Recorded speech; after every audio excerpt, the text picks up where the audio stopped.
ಅಂತ vitamin C ಅನುಕೂಲ ಆಯ್ತದೆ. ಹಾಂ ಹಾಂ. ರೋಗ ರುಜಿನಗಳು ಕಡಿಮೆ ಆಯ್ತದೆ. ಓ, ಈ ಥರ ನ್ಯಾಚುರಲ್ ಹಸಿರು ಮೇವು ಮೇಯ್ದಾಗ ಕೋಳಿಗೆ ಮೇವು ಸಿಗುತ್ತೆ, ಮತ್ತು ಮೇವು ಕಾಸ್ಟ್ ಜಾಸ್ತಿ ಆಗೋದಿಲ್ಲ.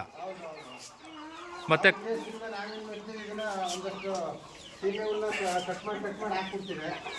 ಆ ಮೇವಿನ ಜೊತೆಗೆ ಜೋಳ, ರಾಗಿ, ಭತ್ತ ಎಲ್ಲ ಕೊಟ್ಟಿರ್ತೀವಿ. ಅದ್ರ ಜೊತೆಗೆ ಇದನ್ನು ಹಾಕ್ದಾಗ ಆ ಚಾಯ್ಸ್ ಯಾವ್ದು ಬೇಕು ಅದನ್ನು ಚೆನ್ನಾಗಿ ತಿಂತೇವೆ, ಬೆಳೀತದೆ. ಹಾಂ ಹಾಂ. ಆದಷ್ಟು ಕೋಳಿಗೆ ಹಸಿರು ಮೇವು ಹಾಕೋದ್ರಿಂದ ಡೆವಲಪ್ ಆಗೋದಕ್ಕೆ ಸಾಧ್ಯ. ಡೆವಲಪ್ಮೆಂಟ್ ಹೆಚ್ಚಾಗಿ ರೋಗ ಜಾಸ್ತಿ ಬರಲ್ಲ. ಹಾಂ, ಹಸಿರು ಮೇವಿಂದ ನಾಟಿ ಕೋಳಿಗೆ ರೋಗವನ್ನು ಅವಾಯ್ಡ್ ಮಾಡ್ಬೋದು.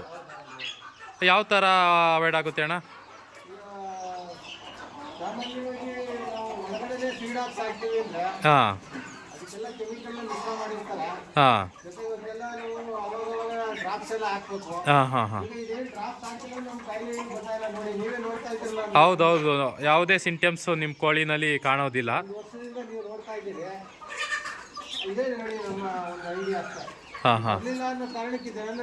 ಹಿಂದೆ ಹಳೆ ಕಾಲದವ್ರು ಏನು ಯೂಸ್ ಮಾಡ್ತಾ ಇರೋ ಮೆಥಡ್, ಆ ಮೆಥಡನ್ನೇ ನಾವು ಬಳಸಿ ನಾಟಿ ಕೋಳಿ ಸಾಕಬೇಕು. ಸಾಯಂಕಾಲ ಟೈಮು ಮುದ್ದೆ ಹಾಕ್ತೀವಿ. ಹಾಂ ಹಾಂ. ರಾಗಿ ಮುದ್ದೆನ ಮನೇಲಿ ಮಾಡ್ಕೊಂಡು ಬಂದಿರೋದ ಒಂದಷ್ಟು ತಗೊಬಂದು ಎಲ್ಲ ಪೀಸ್ ಮಾಡಿ ಹಾಕ್ತೀವಿ. ಹಾಂ ಹಾಂ ಹಾಂ. ಜೊತೆಗೆ ತೌಡ್ ಯೂಸ್ ಮಾಡ್ತೀವಿ. ತೌಡ್ನ ಒಂದಷ್ಟು ಕಲಸಿ ಕೊಡೋ ದಿವಸದಿಂದ ಹಾಂ ಹಾಂ. ತೌಡ್ನ ಮುದ್ದೆ ಥರ ಮಾಡ್ಬಿಟ್ಟು ಕೊಡ್ತೀವಿ. ಹಾಂ ಹಾಂ. ಅದೆಲ್ಲ ನಮಗೆ ಸ್ವಲ್ಪ ವರ್ಕ್ ಜಾಸ್ತಿ ಆದ್ರೂ ಹಾಂ. ಇದಕ್ಕೆ ಪೌಷ್ಟಿಕವಾದ ಆಹಾರವಾಗಿ ಚೆನ್ನಾಗಿ ಬೇಗ ಡೆವಲಪ್ಮೆಂಟ್ ಆಯ್ತದೆ. ನೋಡಿ ಸ್ನೇಹಿತರೆ, ನಾಟಿ ಕೋಳಿಗಳಿಗೆ ಈ ಥರ ಸೀಮೆ ಹುಲ್ಲನ್ನು ಪುಡಿ ಮಾಡಿಕೊಡೋದ್ರಿಂದ ಆರೋಗ್ಯಕ್ಕೂ ಅನುಕೂಲ ಮತ್ತು ಡೆವಲಪ್ಮೆಂಟ್ಗೂ ಸಹಕಾರಿಯಾಗ್ತದೆ.